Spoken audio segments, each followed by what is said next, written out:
Hi everybody, I'm so sorry about that. Hopefully now the sound is working.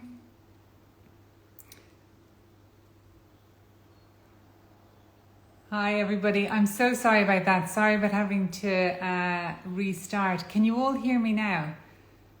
Maybe give me a thumbs up if you can hear, if the sound is working.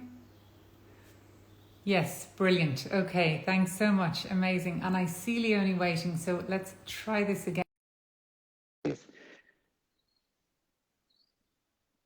So, hi Leonie, I'm so sorry. It was me all along that was causing the problem. Oh So no!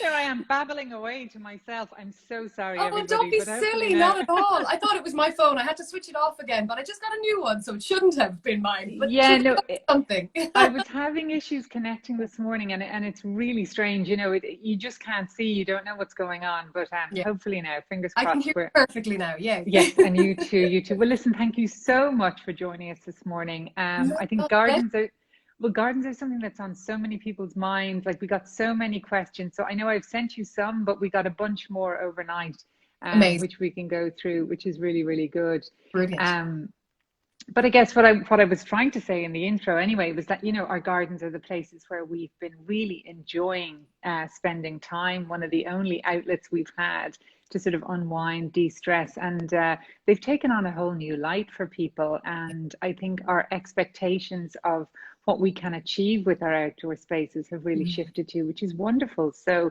Yeah, I know I read something recently where it was stuff like hot tubs, fire pits, outdoor bars. I mean, you name it. yeah, These things were sort of selling like hotcakes, and certainly there was an absolute rush on outdoor heaters yeah. towards the end of the summer here in Ireland last year. So, it's great to see these spaces evolve. And I think from your perspective, Leonie, because I know for me, when I set up many years ago now, but just how houses have changed, how people's expectations of their homes have changed. What have you noticed in terms of gardens? What are the shifts that you've sort of seen over the years? Yeah, so I think one of the massive things that's shifted over the past year or so is what we need from our gardens. So what we Yeah. need them to do for us. And you touched on it there is, they've become spaces of everything from working to, that the only place we can go to give our kids, for some people, to give our kids a break outside and to Yeah. relax. And, especially now with the 5 kilometers, it's really it's really challenging, to if you don't have a space to go out there. So I think there's been a huge shift in the importance of those spaces. Yes. Yeah. And you've seen it, like you're saying, it's everywhere. Yeah. You're Yeah. appreciating them so much more, and you're getting that kind of mind space that you need, which is the opposite of all the kind of, the fear in the media and all the worry that comes with this time, because it is a Hmm. time, and I think nature is so amazing at that because it just balances you out. It just gives you that exact opposite, which, you sit out, and for so many reasons, from the color green to, working with soil and the fresh air. But it's also, it's funny because it extends your living space. So and that's been a trend forever, but Yeah. Yeah. it's more than that. It's sort of, now we actually look at our gardens as an actual space to live in, rather Hmm. than just somewhere to go at certain times of the year. So I think that's one of the huge things that I've seen change, is people really embracing gardens as a living space, so an Yeah. extension of their internal living space. So that's had a Hmm. knock-on effect for a lot of other things like structures and the things we buy for gardens and stuff. So that's been a huge thing, is I suppose our psychological reaction to gardens and how Yeah. we appreciate them. Definitely. And I think it's Mm. something that we cottoned on to quite late. Like I would know, or I would have seen, say, with clients maybe 10 years ago, trying to encourage them to think about the garden when they were designing the house. And they were quite slow to do that because they were like, oh, that's extra budget. I'd rather put it into the house. But it's so important, and you get so much more by thinking of both spaces together and trying to connect them. Like the payoff is huge. It's absolutely huge. Yeah, and I think it's a really, and I completely agree, like the budget might be stretched for the home or whatever it is, Yeah, yeah, but to be thinking about it, it costs nothing to be putting a bit of thought into it and to be going, right, this is what I'm doing inside, how can I translate that in the future in smaller steps to, to the outdoor area, and make sure that there is coherence between the two. And it's often worth just getting those kind of initial opinions, and getting the initial advice, which isn't that costly, and just knowing where you're going with it, to have some sort of an idea of, okay, that's the direction I'm going to go in when I do the garden properly. Exactly. We'll have a plan, and then you can decide, and prioritize over time. No, 100%, 100%. Brilliant. Well, look, I had loads of questions for you, but what I might do is I might just jump to some of the questions, Leonie, that we got, just to make sure we can kind of cover over. And I guess one of them really, or one that an awful lot of people were asking, was patio spaces. And how big should they be? And I know from experience that often people make them too small. So what is there a rule of thumb that people can work to, or what's your advice with patios? Okay, so the first thing what I do there is consider the function of the space. So what are you using it for, obviously? If you have a 12-seater dining table, you're going to need a lot of room for that and circulation around that. So the size is really dependent on your function, of what you're going to be using it for. So what I would do, like, in interior projects, like you probably do as well, is you can mark things out with a bit of cardboard, or, and try and move around those spaces. So pretend a bit of cardboard is your table, and see, is there enough space to move around? Is there enough space for the kids to go around on their scooters? And, for everybody that's in that garden and living in that garden to have enough space to perform whatever functions are needed. But what's really interesting, I think, over the past year or so, is that our gardens have become more multifunctional. So like right now, we obviously can't have people over to our gardens, but when the restrictions ease, we might be able to have a few people over, but we'll probably still be socially distancing. So we need more space than we used to, in order to have friends and family over when it does reopen. So the big shift, I think, over the past while has been multifunctional spaces. So looking at spaces that can be one thing one day and something else the next day. So there's a little bit of a movement away from the fixed furniture for now, and for spaces that are more forgiving, that are more kind of open to what you throw at them, as this kind of crazy thing kind of shifts and changes all the time. No, definitely. And I think that, it's funny, if you're mapping something out in a room, you have walls, so that's going to sort of limit how far back, say, you might push a chair if it's from a dining table. But when you're in a garden, there are no boundaries. So I think people tend to spread out a bit more, possibly. And that's often why I think when people are planning a table space, they might just about, give what they think is enough space, but really be more generous. And then to your point about flexibility, it can then become a seating area quite comfortably, or whatever else you might want it to be. Yeah, you can always add those structural elements later, like a fixed seat, storage underneath benches or built-in stuff. But it's not necessary now. Like right now, I think it's a lovely idea to kind of leave things to be more fluid. And also, I mean, that's kind of the nature of gardens anyway. As kids grow up, for example, they might need, the sand pit beside the playing area, and you can see them from the kitchen. But then they grow up and they might need a teenage loungy area in the back of the garden where they don't want to be anywhere near you. So there's all these kind of, as your family changes over the years. So a garden that's designed in a multifunctional way with, different spaces that can be everything, is really clever. Yeah, no, definitely. And actually, just that touches on another point. Just lots of people asking as well about how to accommodate kids' stuff in a garden, and one lady saying that everything she sees looks so grown up and perfect, but what about real life? What about kids? But it's funny, my garden is quite, I suppose, is quite structured.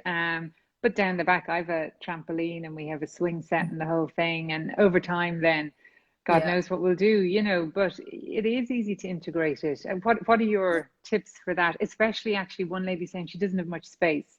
So, if space is tight, what could people do? One of the things is storage. Either having a clever, beautiful shed at the back of the garden that you love to look at and that has loads of clever storage in it. One of my clients has the most amazing shed with surfboards stacked perfectly and bikes hanging on the side and, that kind of thing. Storage under seats, under benches, kind of, I suppose in a small garden, it's kind of doubling up on functions. So, trying to cleverly keep things out of the way. But Also, I mean, some things are quite beautiful. Some swings might be, if you get a timber set rather than a metal and plastic set, it can actually look beautiful. Yeah, yeah, Design yeah, them, custom design them, yeah. and make them beautiful architectural arches, which you can grow something over later. Lovely. Yeah. Completely And it's true, like my depends neighbors have a on- little playhouse and it's a beautiful little yeah, oh yeah, structure at the back of the garden, and then they yeah. painted it to, blend in. So no, you can definitely. And And sometimes then it does just take a bit of customization, a yeah, yeah, beautiful yeah. bit of paint and some plants around the front, and playhouses are really cute. Yeah, no, they're lovely. Absolutely lovely. No, that's gorgeous.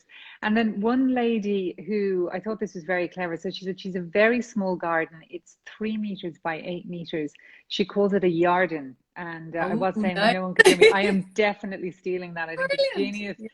But she's saying she's two small boys. And just what is the advice for really small spaces? What's your advice, Leonie, for people? Gosh, okay. The first thing is probably looking at what is surrounding the garden, her garden. Yes. So Yeah, yeah. looking at views beyond, because Mm, ideally, the smaller the space, the more you're going to try and borrow from other spaces. So there might be trees or, some sort of views you can pick up on, and to mm, bring that into the garden somehow by planting things that pick up on that. yeah. That would be a good way of trying to kind of bleed your boundaries out a little bit. Darkening the walls maybe, and then planting something. Hmm. Obviously more columnar than, huge Yes. shrubs, something like Yes.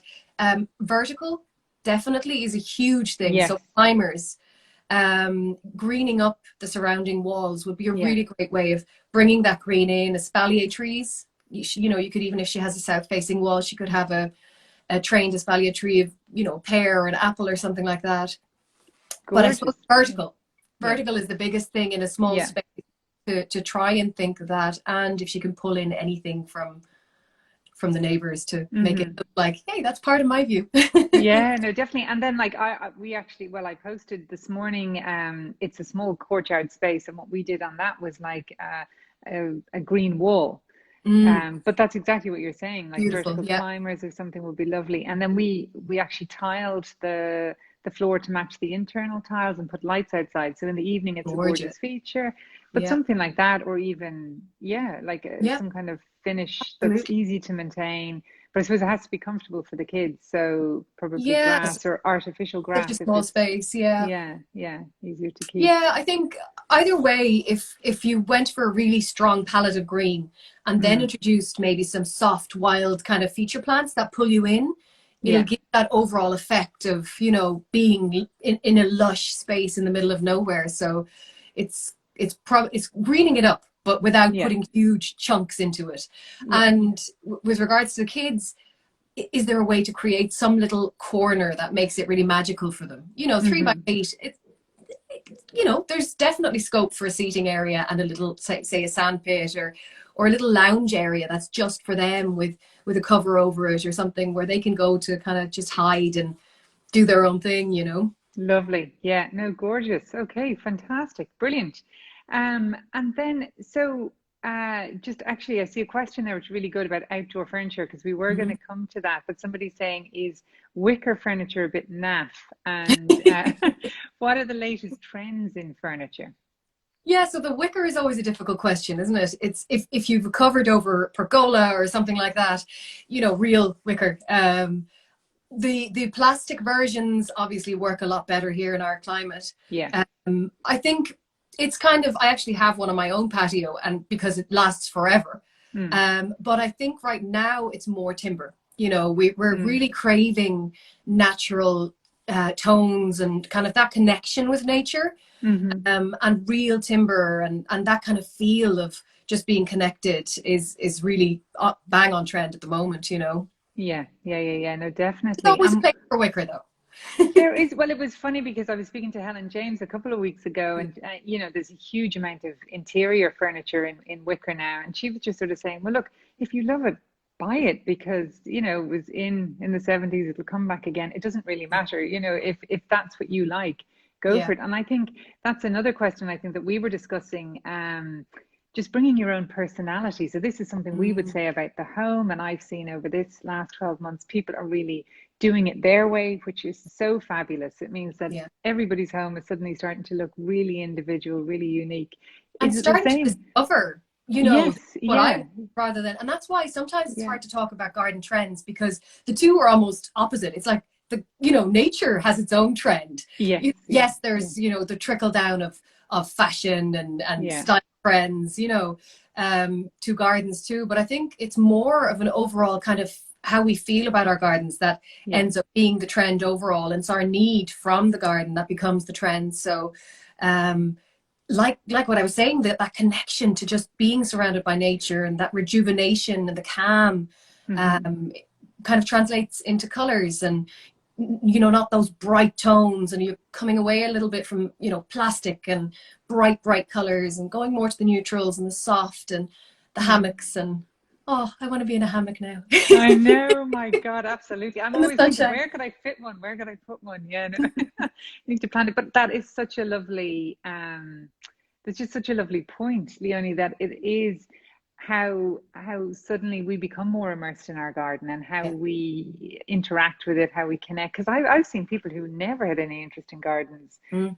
really getting involved now and planning things and thinking Yeah. about things. So it's really wonderful because Yeah. there's so many benefits to spending time in the garden. Really, so many. Definitely, definitely. Yeah, I think you're right. I think people need to trust what they like. It's not about definitely. what's Yeah, cool at a moment, or yeah. it's trust what you're drawn to, because that is ultimately gardens are about that Hmm. connection and about feeling good and Mm, connecting with wildlife. And so mm. choose what makes you feel good. And if you love Wicker, you love Wicker. Yeah, go for it. Absolutely. Just go for it. Definitely. Yeah. And the same with planting, if there are things that you love, go for it. And the thing about gardening, well, I've learned is it is a bit of trial and error. You don't know if a particular plant is going to do well in your garden. It might do Yeah, well in your neighbor's garden. So there is trial and error. And I think yeah. that's what's so lovely about it. It is a bit experimental and Mhm. you won't always get it right, but every time you try something, you learn something else. So that's the fun, I the got a sort of. huge order of dahlia tubers in the mail the other day, and I really Oh, how lovely.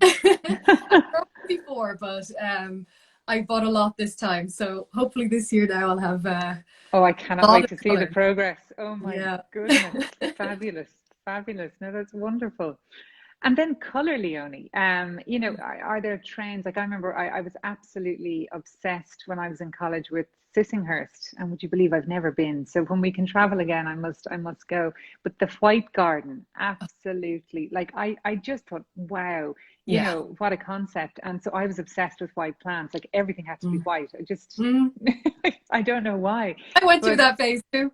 yeah, no, it's amazing. And then, then you see like the dahlias, those stunning photos, particularly on Instagram and stuff with the colors and the vibrance. So there's definitely trends of color in interiors. Is it the Mm. same with gardens?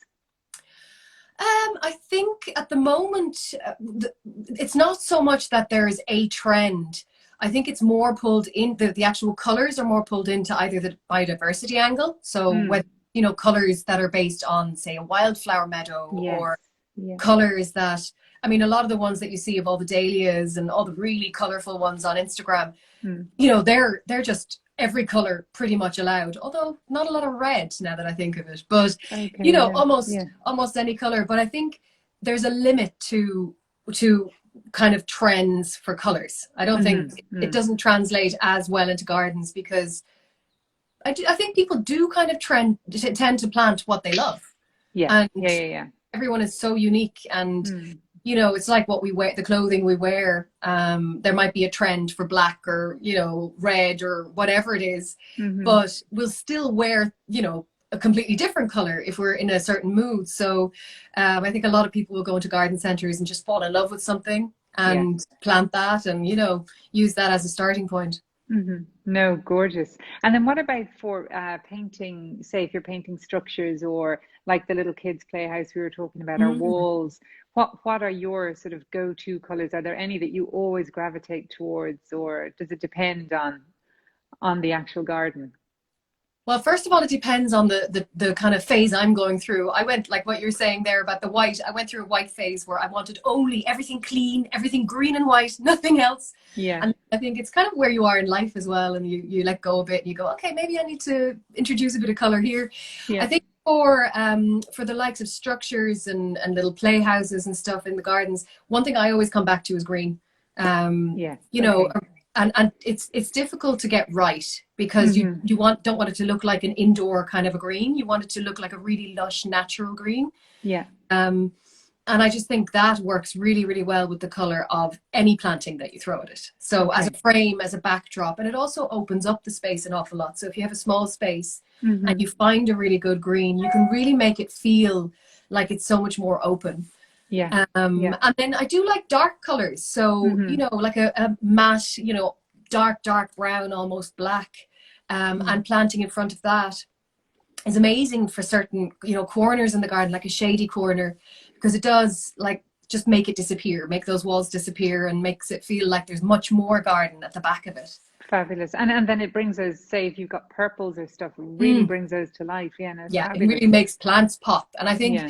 in Yeah. a garden, you don't, I mean, there's plenty of scope for, say, a feature wall of some kind, or Mm-hmm. like in some of the show gardens I had a copper wall, copper paneling wall, or corten steel wall, or a feature wall. But I always think it's better to have a natural material Mm-hmm. than applying too much color. But a feature wall of purple and something planted in front of that is beautiful too. So then it's about choosing kind of plants which enhance that color as well. Yeah, no, lovely. And I think, like you were saying about the courtyard, really the nicest thing to do is to cover your walls with planting, whether Yeah, they're climbers or, yeah, yeah, just natural greenery is going to look fabulous.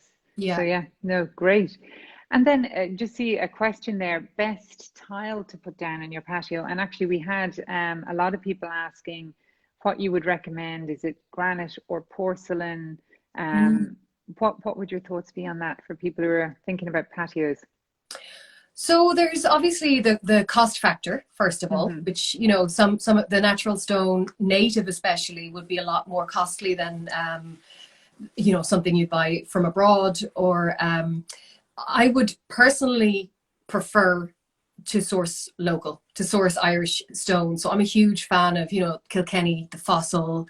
But the one thing that I think is really important to note is when we say tile, some people might think it's a tile that, you can just bleed from the inside to the outside. But Hmm. I have seen just normal tiles from the inside used outside, and it can be really dangerous. So, Hmm. to make sure that you choose a tile that is, Yeah. you know, that's not slippy and that does perform that function outside. That's the biggest.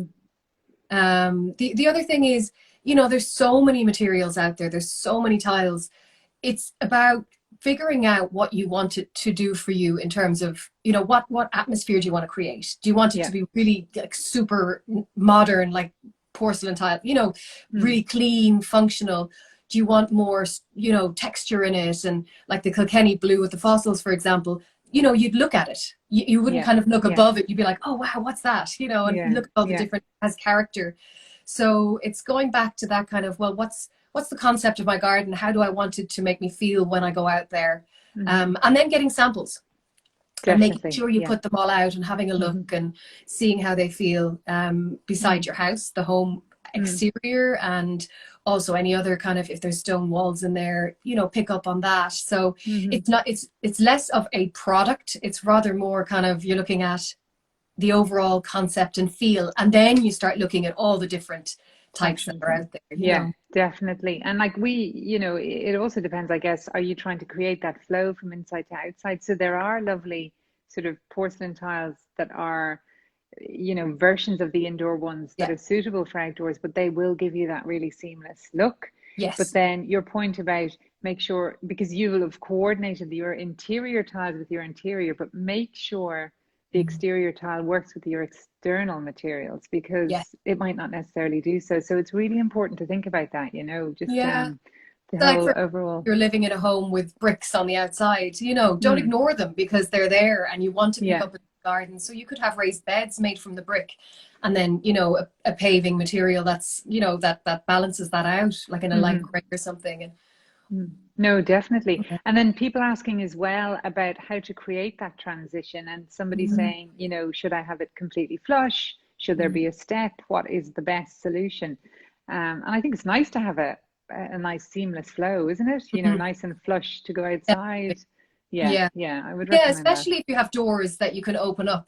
I Yeah, think that's a huge thing, is that feeling of transformation, of opening up, you know, a sliding door or something, or even, you know, folding doors, and just having that feeling of where is inside, where is outside. yes, And yeah. you're kind of, you're inviting nature in, but you're also kind of blurring those lines between inside and outside. And I think I love that. I think it's fascinating. I know it really is. And honestly, it is just like it'll make your interior feel bigger, but it also, if you've got, say, a garden, like which I honestly think I keep stealing, but you know, it's going to make that outdoor space feel bigger too. Yeah. You know, so it benefits so much to try and really connect that as much as you possibly Yeah. can.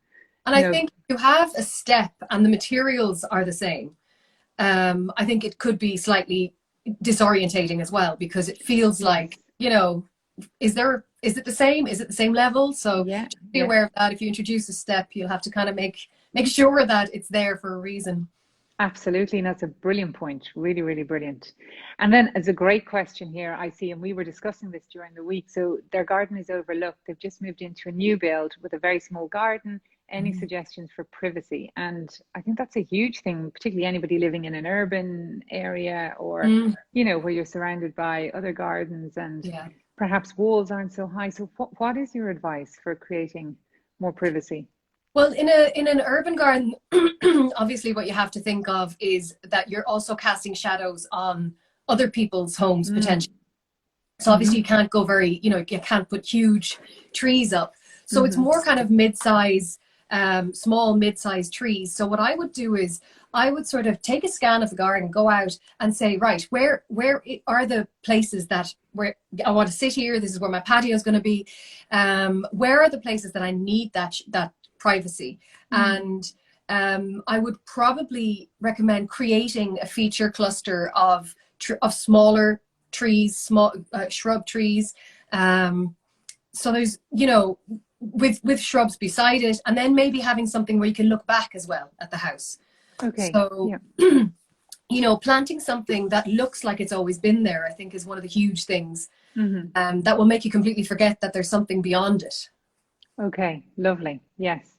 And I think, yeah, no, that's really important, is to sort of sit in these spaces and think, where can you position things that will give you privacy from whatever. Like I know my brother has created an amazing little oasis, but he has sort of, like you're describing, clusters of trees, Mm, um, almost centrally to the garden as well. They're not all around the perimeter of the garden. And it mm, really does create such privacy. There's all these little yeah. places he can sort of almost nestle away and hide, but Mm. still creates lovely feature within the garden itself. So And another tip there was, recently I had a client where the neighbors were quite close to the other side of the wall. So what we yeah, did, we brought the trees forward a bit towards her house, and she did lose a little bit of space, but it meant that the trees could be a little bit, she had multi-stem birches, and they could be a little bit bigger, because that's what, you know, that's what she wanted. yes, And yeah, if we planted them right at the boundary fence, it would have been, you know, really rude. So they would have been yeah, pruned to bits. So it was, yeah. by pulling them back towards the house slightly and staggering them, you're still looking back beyond those trees, and you see, Mm-hmm. you know, there was a nice stone wall, but you're kind of bringing nature towards you a little bit. And then underplanting them with, you know, bluebells or whatever it is, you can look through them and have ferns in there, and so it's still part of your space. You're not blocking it off, Mm-hmm. but you are kind of creating that staggered privacy, you know. Gorgeous. And then the trees have sort of room to breathe, really, rather than being right up against the boundary, which is so Yeah. nice too. Yeah, no, that's a gorgeous tip. Yeah, I think Fabulous. people tend to kind of clear the central lawn area and stick Yes. everything around it. But it's Yeah. lovely to bring things in a little bit and let Mm. them, you know, let nature come towards you a little bit. Mm-hmm. Brilliant. And then just somebody saying, what trees would you suggest? So you mentioned birch Mm. there. Anything else, Leonie, that you Yes, oh recommend? gosh, there's so much. I mean, crab apples, I'm mad about them at the moment for biodiversity anyway, you know, for Lovely. bees. Yeah. They also have the beautiful little apples that you can use for jams and stuff. crab apples, gosh, there's endless, absolutely endless amounts, but birches are definitely that. Some of the native ones, you know, like hawthorns and blackthorns, I think there's been a real trend away from that over a long time. You know, people saying, oh, they're shrubs, they're just bushes, wild bushes, we don't want them. But I think there's a real resurgence in that again, because of the biodiversity thing as well. Is, you know, we should be planting native specimens. And I think hawthorns, when they come out in the spring, there's definitely a place for them in urban gardens as well, because they're gorgeous. You know, they're just really lovely. Yeah. And, you know, or the blackthorn, you have the slow berries. So I think there's a huge resurgence in wanting to plant native trees, and they're, you know, you can prune them to be more tree-like than shrubs as well. So. Brilliant. No, that's wonderful. Great. And then somebody was asking about colors. Are there actual colors that you can think of off the top of your head, or somebody asking for a green? Now I can share a few. I do think there was one. Is it nettle soup? I think I used recently. Is that one? Lovely. If I'm getting it right, I think it's a color trend, and I think that's one I specified recently. But I can have a look anyway. And that sounds gorgeous. And I know there's one we used recently, Studio Green. It's a Pharaoh Ball color, but it's nearly like an off black green, if that makes any sense. But when the sun hits it, it's really, you can see the green. But it's fabulous. Beautiful. Like, it does exactly what you were describing. It just makes the walls disappear completely. Yeah. So no, that's a lovely one as well. I'm always on a search for a good green. Yeah, no, green is just fantastic. It's lovely, really lovely. And then I see a question there: tips on creating a pergola from scratch in a small garden. Would it give vertical interest and shade? So shade is probably not something we necessarily want that much of, but so creating it from scratch, I think the first thing is thinking about what sort of budget you have and what sort of materials you want. So they belong together. You know, if you create one using timber, it, you know, won't have quite as long a time span as, say, metal would. So creating it, first of all, think about the conditions in your space. So where is the rain coming from? Where's the wind coming from?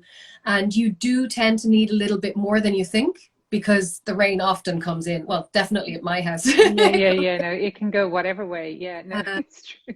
So I think that's one of the big things, is make sure it's generous enough to fit a seating area or whatever you're putting under it into it, and then some, for that kind of, you know, to keep the rain out.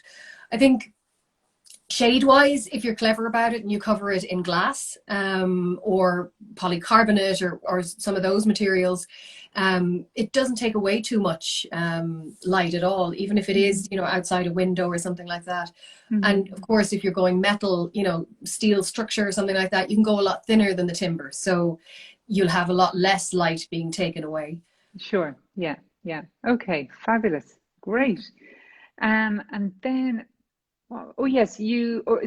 people, lots and lots and lots of people asking about north facing gardens, what kind of plants, just loads about north facing or shady areas in gardens. What plants do you recommend? It's funny because every time people ask that same question, so it is a huge challenge. Yeah, no, it is. And I know things like ferns and stuff, but I suppose, are there other things that really love the shade? Yeah, so there's a huge amount. So the first thing is obviously that you need to figure out I always go back to the feel of the space and what you're trying to create with it. Because if you're just going to randomly choose plants and plonk them in because they grow well in shade, you'll end up with a collection of plants that don't work together, you know. So the first thing is, you know, what are you trying to achieve? Are you trying to create something like a jungle feel, or you know, something really lush and green? And then you're looking at, you know, what you're talking about, beautiful ferns and, you know, hostas and, you know, all of those kind of largely fatsias, and, you know, to get that real kind of lush feel. Hellebores are another fantastic plant. They're so beautiful. At the moment, because they're all out in the garden, and they bloomed all winter. It's incredible, you know. Yeah, they're gorgeous. So they're a huge addition to a shady garden, and the winter garden as well. So it's really handy to double up that way. But I think that's the first thing, is figure out what do you want to achieve, and a green palette, I think, is what I always start off with shade gardens, you know, and then dotting in like liriop or, you know, little dots of color as you come across them that do well in shade. And the hellebores in winter, obviously. Gorgeous. So the And that feel is the first thing to go for. Yeah. okay, no, absolutely no, because you're absolutely right. If you start mixing all these plants, it will be sort of chaotic, yeah, and not very consistent. And then somebody, because just with the ferns, they're so beautiful, but somebody asking, can they do well in a seaside area? Oh, good question. I think a lot of ferns would probably get burned by the wind. Yeah, maybe. Yeah, yeah. Yeah. I don't think they do great with too much salt, Okay, okay. So maybe not, but it something else possibly instead. it depends. Maybe there are some. Yeah. Brilliant. And then somebody asking about their front garden, which is brilliant Mm, because it's not, we always talk about the back garden, but the front gardens too are really important, mm, regardless of their size. But this person has a very large garden. Just trying to find her. Yes, low maintenance plants to put in a large west facing garden border. mm. Okay, so this is the front garden. This is the That front garden. Yeah. okay. So well, the first thing I always take a step back because you Mm, know where is the concept for the for the garden coming from? So if she has a back garden that's already, you know, planted up and done, the first thing I'd say is look at the front garden and try and give a hint of what's to come okay. behind in the front. So when you arrive Yeah. home and you park up your car, you've got those accents of, oh yeah, I'm home. You know, these are the Hmm. plants I have in the back, and you know, you feel like Yeah. you want to go to your garden space at the back. The next thing I'd probably say is the low maintenance thing. I mean, there's plenty of low maintenance shrubs like sarcococca and all sorts of, and scent would be that would be a lovely one actually because it's scented. So when you get out of the car and go into your house, but what I always think is a great way to do it is to have, say, little box hedging, which is very structured and, Hmm. you know, very low maintenance, and to plant things within that just do their own thing. So to bring in a bit of Lovely. biodiversity, bring in there's an amazing initiative at the moment by Bumblebee Farm. I don't know, have you come across that, where Mags is planting pollinator borders, and she's Oh, giving people the lovely. plans to do it all over Ireland. So if you were to kind of take that as an idea and have these beautiful structured hedges, and then say, right, this year I'm going to do this 1 year pollinator border within that, maybe Hmm. add a few alliums and a few, you know, beautiful things coming out, Gorgeous. Yeah. then Yeah. you're kind of, you have the structure, Yeah. and you're also then allowing that the internal fill to Hmm. either change over time, or you can plant something else perennials into it next year, or you know, Gorgeous idea. Yeah. so it's a No, really structure lovely. that if you get Yeah. that right, you Hmm. can change your mind over the years and add different Totally. color schemes and fall in love with plants, you know, that might work in years down the line. So Yeah. No, wonderful. And I guess it comes down to as well how involved do you want to be with the garden? So, this lady's asking for low maintenance, but then somebody might be totally into tending and nurturing the garden, yeah, so yeah, take all of these things into account. No, yeah. that's fantastic. I see someone asking about snails, and I remember one year planting lupins. I love lupins, but the snails just eat them, like they just eat Dahlias them. too. I'm scared. I know. And so this person's asking about hostas. So any tips for fighting back the snails? Yeah, so I have actually found that copper works. Copper, you can Really? get copper rings or copper tape in most garden centers. Um, Okay. but it is a little bit costly if you're putting it around all your plants. But if there's, you know, a certain time of the year when they do, or when they're just emerging, I think is when they really like snacking on them. So Hmm. the copper tape has been quite effective at my place. So I think that's on my shopping list for my dahlias this year for sure. Very The good. Yeah, because I copper remember coins people. haven't worked for me.